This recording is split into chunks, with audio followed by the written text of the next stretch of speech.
Hello and greetings, Leanne with Sacred Wild Woman here. So today's segment is about the characteristics of rituals. So I'm just going to share a little bit about the difference between rituals and ceremony, and it's such a big topic that I'm just going to go dive in just a little bit. But we're going to ultimately talk about what the characteristics of ritual. In many traditions, ritual and ceremony have been interchangeable depending upon your intention. So many cultures like the Yoruba tradition and a lot of African traditions or South American traditions have called rituals for the intention of ceremony. But the difference between ceremony and ritual is that ritual is something you do every time, over and over, and it's at the same time every time. And ceremony is a little bit differently every time.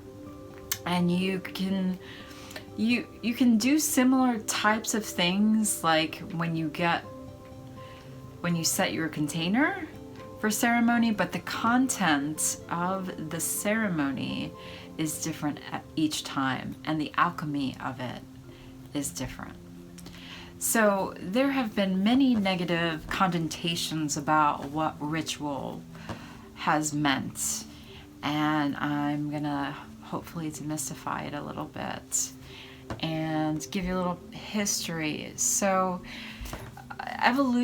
the evolution of society has been impacted by rituals today, and thankfully many of the views, the subjects such as mortality and have shifted, and a lot of cultures have stamped out rituals like human sacrifice, or which the Aztecs and Vikings cultures commonly did. But over the course of history, such intensity and dramatic acts have created a lot of fear in people, and that is why ritual has had this negative connotation, the concept of it. But ideally, rituals are often markers or catalysts for energetic shifts. Rituals are also assist in renewal of self and support and connection with community, and keep traditions alive in a conscious way. So here are some characteristics in cultural rituals. So coming of age, a bar mitzvah or birthing ritual, like a baptism in the Christian culture, or weddings, that's a ritual.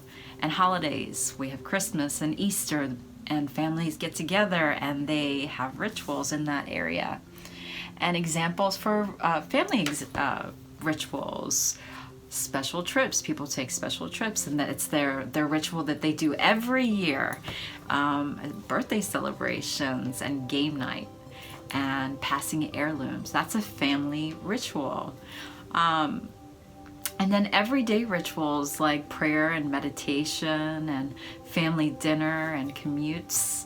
And then you have, which is a very fascinating one, is the rituals on death, or remembrance of rituals. And so you have the funerals, where everybody would wear black, and that is a sign of respect for that specific ritual. And in New Orleans, they have the jazz funeral, where everyone would walk in, play jazz, and celebrate the dead, and walk in the streets with the casket on the streets, which is a very magical experience for a lot of people. I myself have not experienced that, but I've heard many stories about that. There's also other rituals in the spiritual content, which is initiation. It's like a group or organization or a cult. They have the rites of rituals of initiation. And in order to join that particular cult, they go through a series of initiations in order to be a part of that particular group or organization. You've got magical rituals, and that would be the practice with a group or by oneself. And normally it has to do with magic and requires special tools, ritual tools, and an understanding of nature, of the correspondence of nature. And then you have worship. People go to church and their spiritual practice, and they worship God, whether it's Buddhism, whether it's Christianity, Hinduism. It is a ritual that they do, whether it's every Sunday or in front of their altar, and they invoke the deities, or they invoke God, or they invoke their spirit guides. And then the celebration of many rituals of worship, like Halloween, and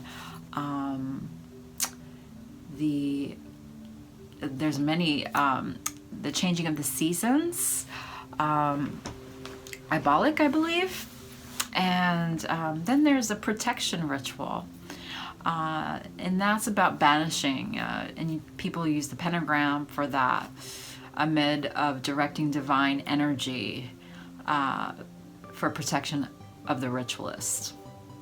And then there's healing rituals, like some Reiki practitioners will use healing rituals, or as a shamanic practitioner, I will do, however I call it a ceremony, I will do healing ceremonies.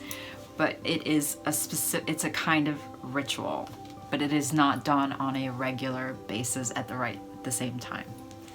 And then there's a transformation. This type is considered as a ritual to transform yourself. And then there's the storytelling ritual, and they call it the bardic. And this ritual involves the telling of stories through narrative and through song. So those are all of the different kinds of rituals that you would do in a family or cultural or spiritual. But then you also have the rituals that we do every day, like brush our teeth, or we wake up and have our coffee in the morning. And so my goal is to educate you and take away that negative connotation of ritual and what that means. And like I said, the stories about people being sacrificed many centuries ago, which is not the case today. Ritual is becoming more popular at this time as people are becoming more aware of how important it is in their lives. And so I hope this video was helpful to you, and I'm truly grateful that you took the time to watch it, and I hope it was helpful in a way that you might be inspired to create your own ritual. So whether it's being in front of your altar or creating a ritual that is meaningful for you. So if you have any comments, comment below. If you have any questions, reach out. So signing out, Sacred Wild Woman, many blessings. Bye.